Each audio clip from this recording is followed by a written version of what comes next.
Hello दोस्तों, मैं रंजीत कुमार आप सभी को द फ्यूचर कोचिंग सेंटर के परिवार में हार्दिक अभिनंदन और स्वागत करते हैं। तो हम लोगों ने पिछले क्लास में प्रकाश का प्रवर्तन को शुरू किया था, अर्थात प्रकाश का प्रवर्तन अर्थात रिफ्लेक्शन ऑफ लाइट को शुरू किया था, जिसमें हम लोगों ने प्रकाश क्या है उसके बारे में जाने थे, प्रकाश के गुण के बारे में जाने थे। और आशा करते हैं कि आप लोग पिछली वीडियो को देख करके आपने प्रकाश क्या है प्रकाश को समझा होगा, उसके साथ साथ प्रकाश के गुण को भी समझा होगा। किस तरह से प्रकाश का गुण था कि प्रकाश सीधी रेखा में गमन करती है, प्रकाश एक विद्युत चुंबकीय तरंग है, किस तरह से सीधी रेखा में गमन करती है उसके बाद उसका प्रयोग भी हम लोगों ने देखा था।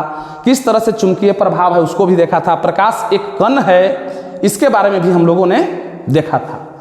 तो उसी कड़ी में आगे जो है अब हम लोग को प्रकाश के परावर्तन में आगे जो पढ़ना है वह हम लोग को किरण पढ़ना है। क्या पढ़ना है? किरण पढ़ना क्या है? आगे किरण पढ़ना है। तो किरण आखिर कहते हैं किसे? किरण अर्थात रे। किरण अर्थात क्या होता है? रे। रे आखिर कहते हैं किसे? तो प्रकाश जो है जिस पथ पर, प्रकाश जो है जिस पथ पर, किस पर? जिस पथ पर गमन करती है। क्या करती है? गमन करती है। प्रकाश जिस पथ पर गमन करती है उस पथ को ही किरण कहते हैं। उस पथ को ही क्या कहते हैं? किरण कहते हैं। जैसे हम लोगों को चलने के लिए रास्ता चाहिए, उसी तरह से गाड़ी के चलने के लिए रास्ता चाहिए, जो भी चीज़ है चलने के लिए उसको रास्ता चाहिए, उसी तरह से प्रकाश को भी चलने के लिए रास्ता चाहिए। यहाँ पथ क्या है? पथ का ही अर्थ हुआ, पथ का ही अर्थ हुआ रास्ता। पथ का मतलब क्या हुआ? रास्ता। और गमन का मतलब क्या हुआ? चलना। गमन का अर्थ क्या हुआ? चलना।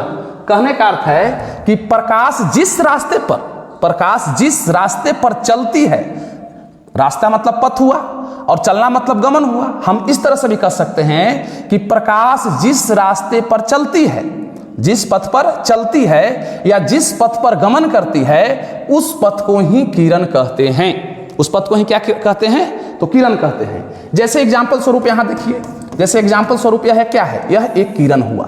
यह एक क्या है? किरण है। मान लेते हैं कि प्रकाश इस पथ पर गमन कर रही है, प्रकाश इस पथ पर गमन कर रही है, तो इस पथ को ही क्या कहेंगे? किरण कहेंगे। इस पथ को ही क्या कहेंगे? तो इस पथ को ही क्या कहेंगे? किरण कहेंगे। तो किरण को समझ गए होंगे, है ना? यानी कि प्रकाश जिस पथ पर गमन करती है उस पथ को ही किरण कहते हैं। अब किरण के बाद जो है हम लोग को समझना है प्रकाश पुंज के बारे में। किसके बारे में? प्रकाश पुंज। किसके बारे में पढ़ना है? प्रकाश पुंज। आखिर प्रकाश पुंज क्या है? प्रकाश पुंज किसे कहते हैं? तो यहां हम लोग को समझना होगा, जैसे कोई एक व्यक्ति है, कोई एक व्यक्ति है, यदि कोई एक व्यक्ति है तो वह एक सिंगल व्यक्ति हुआ, लेकिन एक से जैसे ही अधिक, एक से अधिक कहने का अर्थ है 2 हो गया, 3 हो गया, 4 हो गया, 5 हो गया, या जितना भी हो गया, एक से अधिक होना चाहिए, तो उसको समूह कहते हैं। उसको क्या कहेंगे? समूह कहेंगे। जैसे ही एक से अधिक हुआ तो वह समूह हो गया, क्योंकि समूह जो ऐसे सिंगल एक व्यक्ति नहीं हो सकता है। उसी तरह से हमको प्रकाश पुंज में समझना क्या है, तो प्रकाश को आखिर कहेंगे किसे? तो यहां याद रखना है हम लोगों को कि किरणों के समूह को, किरणों के समूह को ही, किरणों के समूह को ही, किरणों के समूह को ही, किरणों के समूह को ही प्रकाश पुंज कहते हैं। प्रकाश पुंज, प्रकाश पुंज कहते हैं, प्रकाश पुंज कहते हैं। तो किरणों के समूह को क्या कहेंगे? प्रकाश पुंज कहेंगे। जैसे मान लेते हैं, देखिए, जैसे एग्जाम्पल स्वरूप इसका समझिए, जैसे एग्जाम्पल इसका देखिए, जैसे एग्जाम्पल में जैसे यह एक किरण हुआ, तो यह एक किरण है, सिर्फ किरण है, लेकिन जैसे ही एक से अधिक किरण हुआ, जैसे ही एक से अधिक किरण हुआ, जैसे ही एक से अधिक किरण हुआ, तो एक समूह में आ गया। यह किस रूप में आ गया? एक समूह में आ गया। तो यह किरण के समूह हो गया। एक से अधिक है, एक से अधिक कहने का 2 हो सकता है, 3 हो सकता है, 4 हो सकता है, मतलब एक से अधिक होना चाहिए। तो किरणों के समूह को ही क्या कहेंगे? प्रकाश पुंज। तो यह एक किरण नहीं है, बल्कि यह एक प्रकाश पुंज होगा। यह क्या होगा? प्रकाश पुंज हो जाएगा। यह क्या हो जाएगा? प्रकाश पुंज हो जाएगा। तो किरणों के समूह को क्या कहेंगे? प्रकाश पुंज कहेंगे। जबकि प्रकाश जिस पथ पर गमन करती है उस पथ को क्या कहते हैं? किरण कहते हैं। अब इसके बाद जो है से आगे टॉपिक जो हम लोग को पढ़ना है वह पढ़ना है, वह क्या पढ़ना है? वह पढ़ना है किरण पुंज के प्रकार। किरण पुंज के प्रकार। तो किरण पुंज के प्रकार आइए आगे हम पढ़ने जानने का प्रयास करते हैं कि किरण पुंज क्या है। आगे हम सीखने का प्रयास करते हैं कि किरण पुंज क्या है। तो यहाँ सबसे पहले हम हेडिंग लगाएंगे। सबसे पहले क्या लगाएंगे? सबसे पहले हेडिंग लगाएंगे। यहाँ सबसे पहले हम लोग हेडिंग लगाएंगे प्रकाश पुंज के प्रकार। क्या हेडिंग लगाएंगे? हेडिंग लगाएंगे प्रकाश पुंज के प्रकार। प्रकाश पुंज के प्रकार। प्रकाश पुंज के प्रकार। तो यहाँ हम लोग को जानना है प्रकाश पुंज के प्रकार।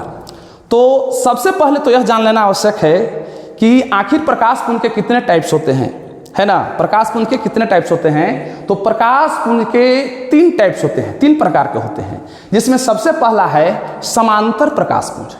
सबसे पहला क्या है? समांतर प्रकाश पुंज। दूसरा है अभिसारी प्रकाश पुंज। दूसरा क्या है? अभिसारी प्रकाश पुंज। जबकि तीसरा नंबर जो है वह है अपसारी प्रकाश पुंज। तो चलिए सबसे पहला नंबर हेडिंग डाल लेंगे प्रकाश पुंज के कितने प्रकार? तो 3 प्रकार, जिसमें सबसे पहला जो है वह है समांतर प्रकाश पुंज। समांतर प्रकाश पुंज। सबसे पहला क्या है? समांतर प्रकाश पुंज। इसमें दूसरा प्रकाश पुंज के प्रकार में जब हम चलेंगे तो इसे हम कहेंगे अभिसारी प्रकाश पुंज। क्या है?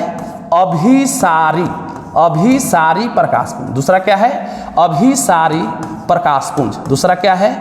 अभिसारी प्रकाश पुंज। क्या है? तो अभिसारी प्रकाश पुंज है।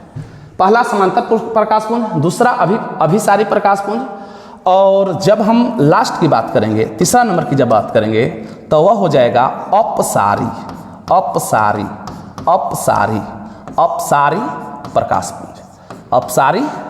प्रकाश पुंज। अपसारी प्रकाश पुंज। तो ये तीनों दिमाग में रखना है कि प्रकाश पुंज के कितने प्रकार होते हैं? तो 3 प्रकार होते हैं, जिसमें सबसे पहला है समांतर प्रकाश पुंज, दूसरा है अभिसारी प्रकाश पुंज, तीसरा है अपसारी प्रकाश पुंज। तो अब हम बारी बारी से समझने का प्रयास करेंगे कि समांतर प्रकाश पुंज किसे कहते हैं, उसके बाद अभिसारी प्रकाश पुंज किसे कहते हैं, उसके बाद अपसारी प्रकाश पुंज किसे कहते हैं। तो चलिए आगे जो है सबसे पहले जो हम बात करते हैं वह हम बात करेंगे, सबसे पहले बात करेंगे हम समांतर प्रकाश पुंज का। समांतर प्रकाश पुंज के बारे में सबसे पहले किसके बारे में हम जानेंगे? समांतर प्रकाश पुंज के बारे में। समांतर प्रकाश पुंज के बारे में। तो समांतर प्रकाश पुंज किसे कहेंगे? तो यह तो हम जान गए हैं कि किरणों के समूह को प्रकाश पुंज कहते हैं। और किरण किसे कहते हैं? तो प्रकाश जिस गमन पथ पर चलती है या जिस पथ पर चलेगी उसको ही हम क्या कहेंगे? किरण कहेंगे। और किरणों के समूह को प्रकाश पुंज कहते हैं। और उस कड़ी में सबसे पहला नंबर प्रकाश पुंज के प्रकार में समांतर प्रकाश पुंज है। तो इसमें हम जानेंगे कि समांतर प्रकाश पुंज कहेंगे किसे। तो जैसे देखिए, जब प्रकाश की किरणें, चलिए इसको हम समझेंगे कि जब प्रकाश की किरणें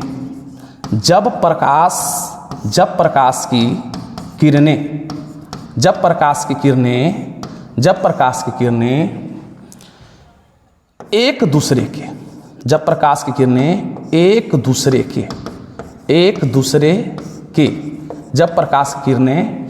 दूसरे के परस्पर समांतर होती है। परस्पर क्या होगी? परस्पर समांतर होती है। परस्पर समांतर होती है या समांतर गुजरती है।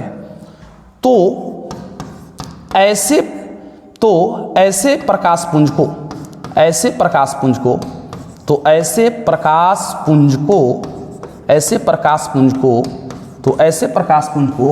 समांतर प्रकाश पुंज कहते हैं। क्या कहते हैं? समांतर प्रकाश पुंज कहते हैं। समांतर प्रकाश पुंज कहते हैं। तो यहाँ हम लोगों ने समांतर प्रकाश पुंज को जाना कि जब प्रकाश की किरणें एक दूसरे के परस्पर समांतर होती है तो ऐसे प्रकाश पुंज को ही क्या कहते हैं? समांतर प्रकाश पुंज कहते हैं। जैसे इसका एग्जाम्पल हम देखेंगे तो कैसे रहेगा? जैसे इसका एग्जाम्पल है, जैसे यह एक किरण हो गया, यह दूसरा किरण हुआ, यह तीसरा किरण हुआ, तो यह परस्पर एक दूसरे के समांतर है। क्या है? समांतर है। इसलिए यह समांतर प्रकाश पुंज कहलाएगा। समांतर प्रकाश, समांतर प्रकाश पुंज का यह उदाहरण हुआ। यह क्या हो गया? समांतर प्रकाश पुंज। तो यहाँ एक बात आती होगी कि क्या समांतर का मतलब आप लोग समझ रहे हैं कि नहीं? जैसे समांतर कहने का अर्थ है कि जैसे दो रेखा आपस में समांतर होती है। जैसे देखिए, मान लेते हैं यह एक रेखा है और यह एक दूसरी रेखा है, तो आखिर समांतर रेखा किसे कहते हैं? समांतर कहने का जैसे देखिए यहाँ नया शब्द आया समांतर। तो समांतर का अर्थ हुआ दो रेखाएं समांतर होगी, दो रेखाएं समांतर होती हैं। इस मैथ में पढ़ना है, इसके बारे में हम आप लोगों को ऑफलाइन क्लास में हम बताए हुए भी हैं कि समांतर रेखा आखिर कहेंगे किसे? तो दो रेखा समांतर तब होगी। कब कहा जाएगा दो रेखा को समांतर? जब इनके बीच की दूरी, जब दो रेखाओं के बीच की दूरी हमेशा इक्वल रहे, हमेशा इक्वल रहे। कहने का अर्थ इक्वल का मतलब हमेशा बराबर रहे। इसका अर्थ हुआ कि जब हम इन दोनों रेखाओं को, इसको जब हम अनंत तक बढ़ाएंगे, अनंत तक बढ़ाएंगे, तो कभी ये एक दूसरे को काटेंगे नहीं। दोनों छोर किधर से भी कभी भी जितना दूर बढ़ाते हैं, क्योंकि एक रेखा को हम दोनों सिरों को अनंत तक बढ़ा सकते हैं।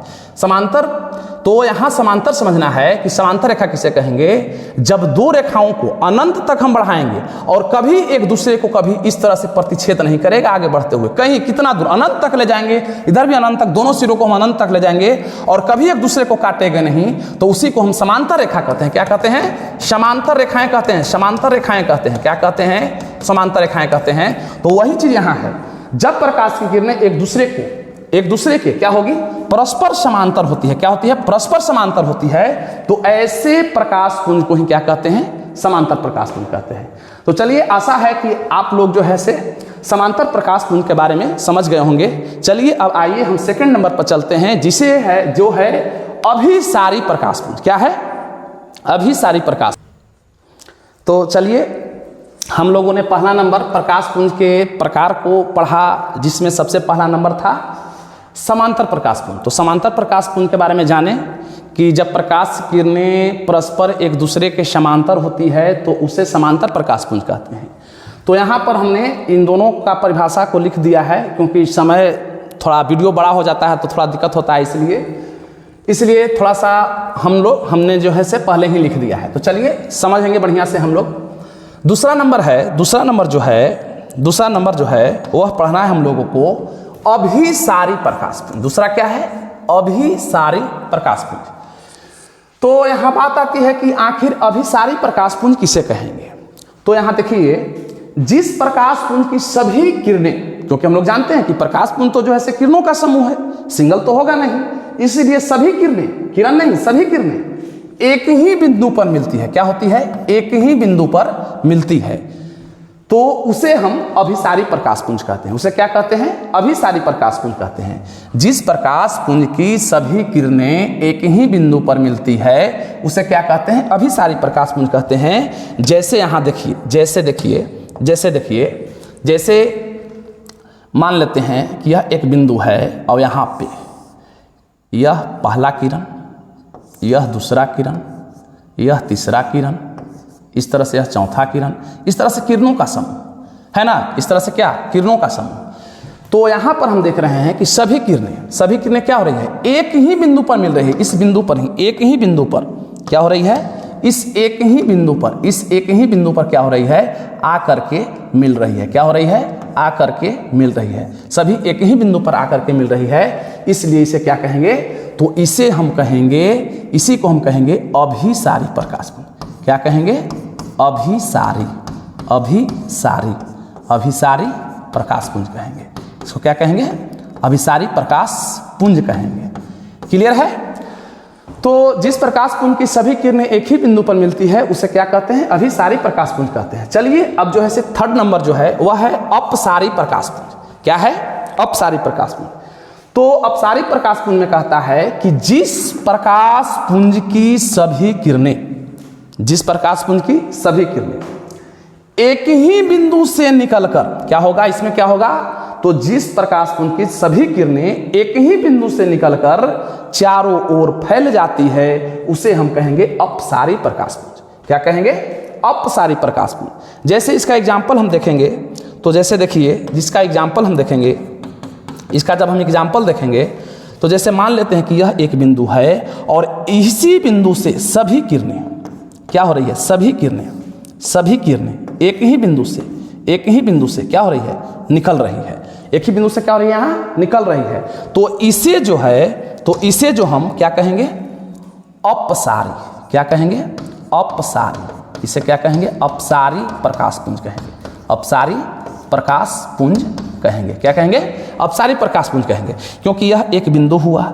इस एक ही बिंदु से एरो जो है से दिखाता है कि प्रकाश किस ओर जा रही है, प्रकाश किस ओर जा रही है। इसमें था क्या, देखिए इस ओर एरो है तो एक ही बिंदु पर आके मिल रही है। इस यहाँ क्या है, एक ही बिंदु पर आके मिल रही है। एरो क्या बताता है कि किधर प्रकाश जा रही है, तो देखिए इधर एरो इस टाइप है, तो इधर इसी बिंदु पर सभी प्रकाश की किरणें आकर के मिल रही है। जबकि यहाँ पर जो है इस बिंदु से, एक ही बिंदु से सभी किरणें क्या हो रही है, निर्गत हो रही है, अर्थात निकल रही है।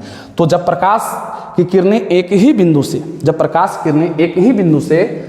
जो है से निकलकर चारों ओर फैल जाएगी, उसे अपसारी प्रकाश पुंज कहेंगे। जबकि प्रकाश की सभी किरणें एक ही बिंदु पर आकर के मिलेगी, उसको अभिसारी कहेंगे। और जब प्रकाश किरणें परस्पर एक दूसरे के समांतर होगी तो हम क्या कहेंगे, उसे समांतर प्रकाश पुंज कहेंगे। जैसे देखिए यहाँ यह सब, ये जो है से क्या हो गया, यह जो है से क्या हुआ, यह क्या हुआ, यह एक समांतर प्रकाश पुंज है। यह क्या है, समांतर प्रकाश पुंज हो गया, क्योंकि सभी किरणें एक दूसरे के समांतर है, तो इसलिए समांतर प्रकाश पुंज का उदाहरण हुआ। और जब यह जो है से एक ही बिंदु पर आकर के मिलेगी, तो यह क्या हो जाएगा, यह जो है से अभिसारी होगा। और जब एक ही बिंदु से सभी किरणें बाहर निकल करके चारों ओर फैल जाएगी, तो उसे क्या कहेंगे, अपसारी प्रकाश पुंज कहेंगे। तो चलिए यहाँ तक हम लोगों ने प्रकाश पुंज के प्रकार को समझ गए होंगे। समांतर प्रकाश पुंज ये हो गया, अभिसारी प्रकाश पुंज आई हो गया, अपसारी प्रकाश पुंज। और सबसे बड़ी बात यह भी एक चीज और याद रखना है इसमें कि अभिसारी प्रकाश पुंज को, इस प्रकाश पुंज को, तो अभिसारी प्रकाश पुंज का एक और नाम है। अभिसारी प्रकाश पुंज का एक और नाम क्या है, तो अभिसारी प्रकाश पुंज को संश्रित क्या कहेंगे,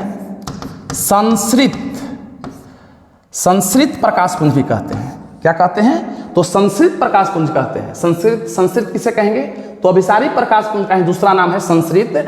और जबकि अपसारी प्रकाश पुंज का एक और नाम है, उसको क्या कहेंगे, अपसरित प्रकाश पुंज भी कहते हैं। क्या कहेंगे, अपसारी प्रकाश पुंज को ही अपसरित प्रकाश पुंज कहते हैं और अभिसारी प्रकाश पुंज को ही संश्रित प्रकाश पुंज कहते हैं। तो आशा है अब हम लोगों जो है से किरण के बाद जो है से प्रकाश पुंज के प्रकार को भी हम लोग समझ गए।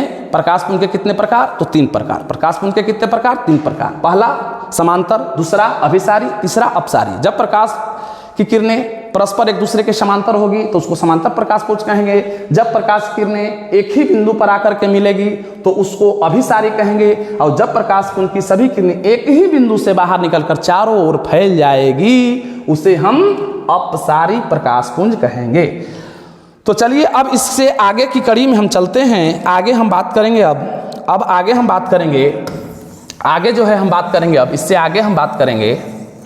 इससे आगे जो हम लोग को पढ़ना है दीप्त और अदीप्त। कैसा, दीप्त और अदीप्त पदार्थ। जो हम लोग जो है से प्रकाश को समझने के, जब प्रकाश को हम समझ रहे थे उस टाइम हमने दीप्त और अदीप्त की बात किया था। तो चलिए आज जो है से फिर हम अब अच्छी तरह से हम इसको पढ़ने का प्रयास करेंगे, जानने का प्रयास करेंगे कि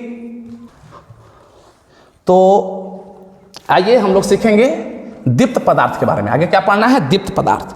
तो आखिर दीप्त पदार्थ किसे कहेंगे, तो वैसे पदार्थ, दीप्त पदार्थ किसे कहेंगे, वैसे पदार्थ को दीप्त पदार्थ कहते हैं जिसमें अपना स्वयं का प्रकाश हो, जिसमें अपना क्या हो, स्वयं का प्रकाश हो। तो वैसे वस्तुएं जिसमें अपना स्वयं का प्रकाश होता है। तो चलो यहां हम लिख लेते हैं पहले, चलिए वैसे पदार्थ या वैसी वस्तुएं या वैसे पदार्थ जिनमें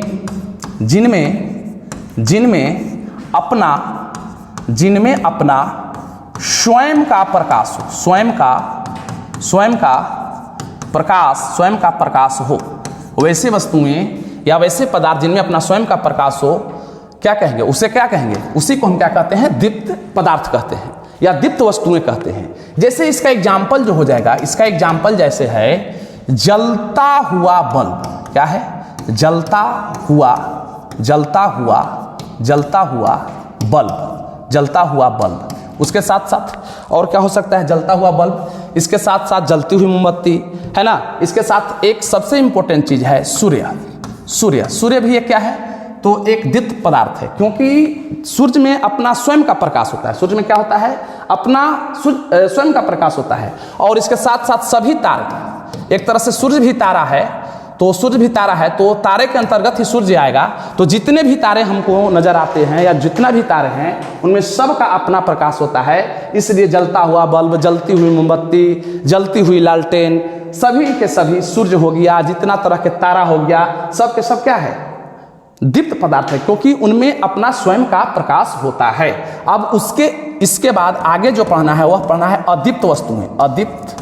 अदीप्त वस्तुएं या अदीप्त पदार्थ, अदीप्त वस्तुएं। तो अदीप्त वस्तुएं किसे कहेंगे, तो वैसे पदार्थ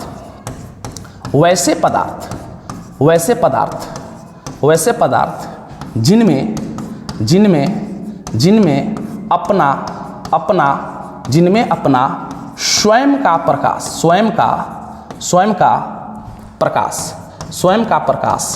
स्वयं का प्रकाश नहीं होता है, जिसमें अपना स्वयं का प्रकाश नहीं होता है, उसे क्या कहेंगे, वैसे पदार्थ या वैसी वस्तुएं जिनमें अपना स्वयं का प्रकाश नहीं होता है, उसे हम अदीप्त वस्तुएं कहते हैं। जैसे एग्जाम्पल स्वरूप इसका एग्जाम्पल क्या हो जाएगा, जैसे मनुष्य क्या है, एक अदीप्त वस्तु है। मनुष्य क्या है, एक अदीप्त वस्तु है, क्योंकि मनुष्य में अपना स्वयं का प्रकाश नहीं होता है। मनुष्य हो गया, उसके साथ साथ पत्थर हो गया, बहुत सारा चीज। और सबसे इंपॉर्टेंट याद रखना है चंद्रमा के बारे में। चंद्रमा हो गया, कुर्सी हो गया, टेबल हो गया, फैन हो गया, ये सब के सब ETC, ये सब क्या है, ये सब जो है से अदीप्त वस्तुएं हैं, क्योंकि इनमें स्वयं का प्रकाश नहीं होता। जैसे चंद्रमा है, चंद्रमा पर फोकस रखना है कि चंद्रमा एक अदीप्त पदार्थ होगा। चंद्रमा क्या होगा, एक अदीप्त पदार्थ कहलाएगा, क्योंकि चंद्रमा अपने स्वयं का प्रकाश नहीं होता है, बल्कि यह सूर्य के प्रकाश से जो है से प्रकाशित होकर के हम लोग को दिखाई देता है। इसलिए चंद्रमा भी एक क्या है, अदीप्त वस्तु है। तो आशा करते हैं आप लोग दीप्त और अदीप्त के बारे में समझ गए होंगे। अब हम लोगों को समझना है, अब हम लोग को आगे जो समझना है वह समझना है, आगे जो समझना है वह पढ़ना है, आगे पढ़ना है हम लोगों को। अब आगे हम लोग को पढ़ना है पारदर्शी वस्तुएं, पारदर्शी वस्तुएं। दूसरा है अपारदर्शी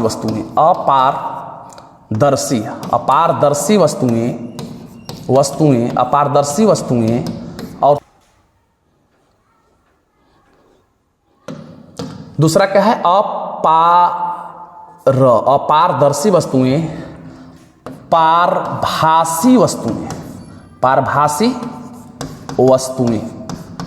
वस्तुएं। तो चलिए हम बारी बारी से, सब छोटा छोटा टॉपिक है, बेसिक है प्रकाश का। आगे जो ऐसे मेन टॉपिक को हम पढ़ेंगे, तो सबसे पहले इन लोगों को भी इन सभी चीजों को जानना आवश्यक है। तो इसमें है पारदर्शी वस्तुएं। पारदर्शी वस्तु किसे कहेंगे, तो वैसी वस्तुएं, जैसे मान लेते हैं एक वस्तु है, वैसी वस्तुएं जिससे होकर प्रकाश आर पार हो जाए, जिससे होकर क्या होगा, प्रकाश आर पार हो जाए। तो जिससे होकर प्रकाश आर पार हो जाएगा उसे पारदर्शी वस्तु कहते हैं। जैसे एग्जाम्पल स्वरूप शीशा एक क्या है, तो शीशा एक पारदर्शी वस्तु। तो शीशा ई नहीं कि शीशा जो है से क्या हम लोग करेंगे, दर्पण होता है जिसमें हम लोग अपना चेहरा को देखते हैं, उसको तोड़कर निकालेगा कि अभी एक शीशा है, तो वह पारदर्शी नहीं होगा, क्योंकि उसका एक तरफ जो है क्या है, कलई किया हुआ है, पेंट किया हुआ है। सादा शीशा एकदम डायरेक्ट शीशा जो होगा वह पारदर्शी पदार्थ होगा, क्योंकि उससे प्रकाश आर पार हो जाता है। शीशा हो गया, उसके साथ साथ वायु है, वायु से भी होकर के प्रकाश आर पार हो जाती है। कांच है, ये सब क्या है, पारदर्शी पदार्थ है। ये सब क्या है जी? पदार्थ, पारदर्शी पदार्थ है। तो याद रखेंगे पारदर्शी वस्तु किसे कहते हैं।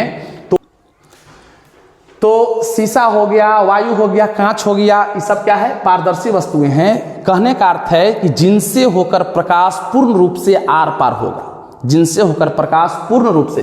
पारदर्शी वस्तु किसे कहते हैं? यदि आप लोगों से पूछा जाएगा कि पारदर्शी वस्तु किसे कहते हैं, तो वैसी वस्तुएं जिनसे होकर प्रकाश पूर्ण रूप से आर पार हो जाती है उसे हम पारदर्शी वस्तु कहते हैं। जैसे शीशा हो गया, वायु हो गया, कांच हो गया, और एक और होता है, एक और है पानी। चलिए यहाँ हम लिख देते हैं पानी।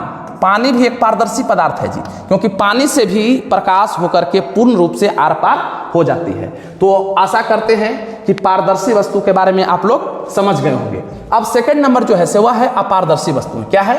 अपारदर्शी वस्तुएं। तो अपारदर्शी वस्तु किसे कहेंगे? तो वैसी वस्तुएं, अपारदर्शी वस्तु वैसे कहते हैं जिनसे होकर प्रकाश आर पार नहीं होती है। जिनसे होकर प्रकाश आर पार नहीं होगी उसे हम अपारदर्शी वस्तु कहेंगे। जैसे ईंट, क्या ईंट से होकर प्रकाश आर पार होगा? तो ईंट से होकर प्रकाश आर पार नहीं होगा, प्रकाश रुक जाएगी। इसलिए ईंट क्या हुआ? एक अपारदर्शी वस्तु हुआ।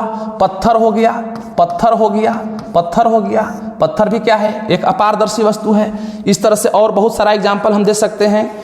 पत्थर हो गया, लकड़ी हो गया, कुर्सी हो गया, और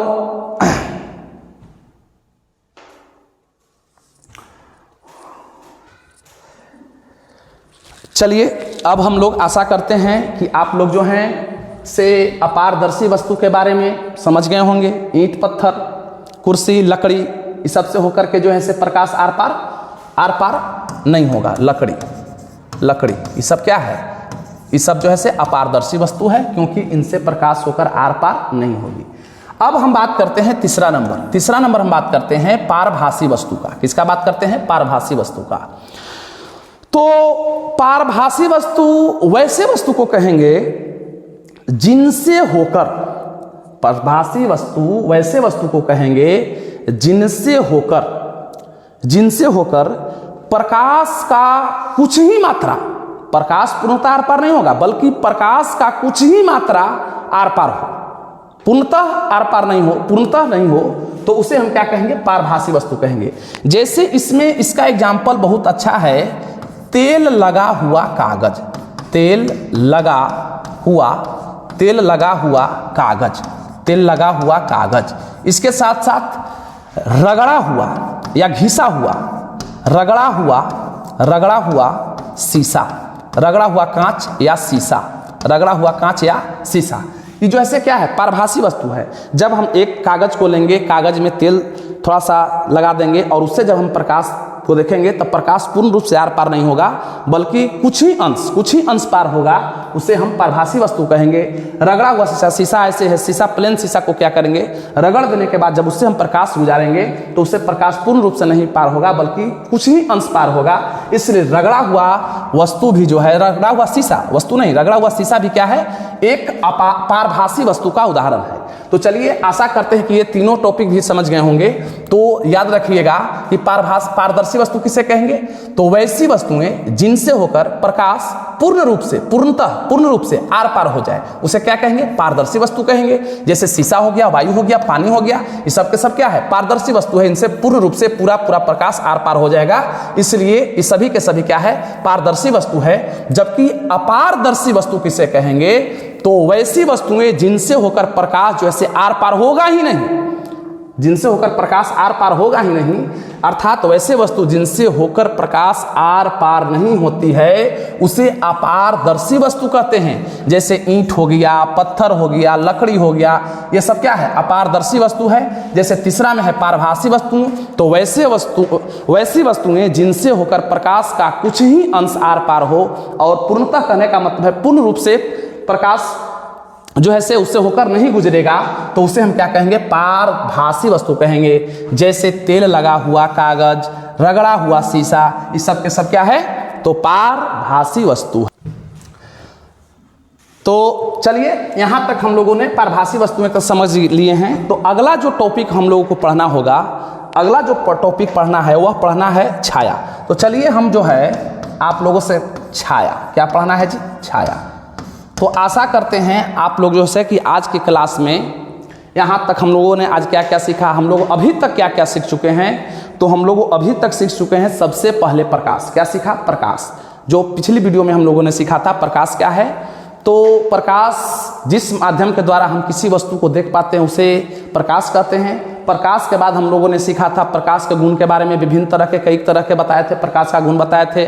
निर्वात में प्रकाश की चाल के भी बात किए थे। उसके साथ साथ फिर हम लोगों ने क्या पढ़ा, तो किरण पढ़ा। सबसे पहले क्या पढ़ें, तो प्रकाश पढ़ें। सबसे पहले प्रकाश क्या है, क्या वह पढ़ा। प्रकाश के बाद प्रकाश के गुण को पढ़ें हम लोगों ने, प्रकाश का गुण को पढ़ें, प्रकाश का गुण को पढ़ें। उसके साथ साथ आगे जो पढ़ें वह पढ़ें किरण। क्या पढ़ें? किरण।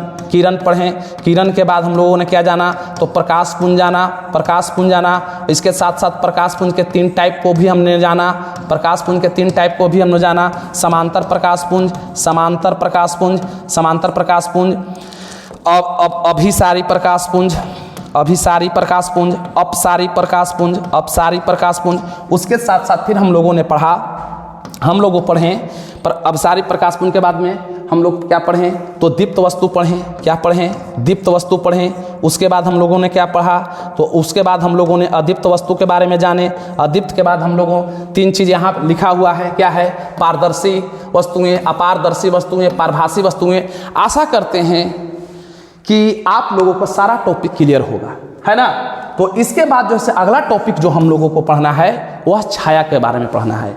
तो हम इसके बाद चलिए आज हम यहीं तक रहने देते हैं और फिर से हम अगली वीडियो में जब समय मिलता है आप लोगों के लिए हम जो है से हमारा संस्थान जो है आप लोगों के लिए तत्पर रहता है। और अगला टॉपिक जो है छाया जो है से हम लोग अगली वीडियो में पढ़ेंगे और भली भांति से उसको समझने का प्रयास करेंगे। आशा करते हैं कि जिस तरह से पहला वीडियो को प्यार दुलार आप लोगों का मिला उसी तरह से इस वीडियो को भी प्यार दुलार मिलेगा और फिर हम आप लोगों के लिए हमेशा आते रहेंगे, बने रहेंगे आप लोगों के लिए। तब तक के लिए जय हिंद, जय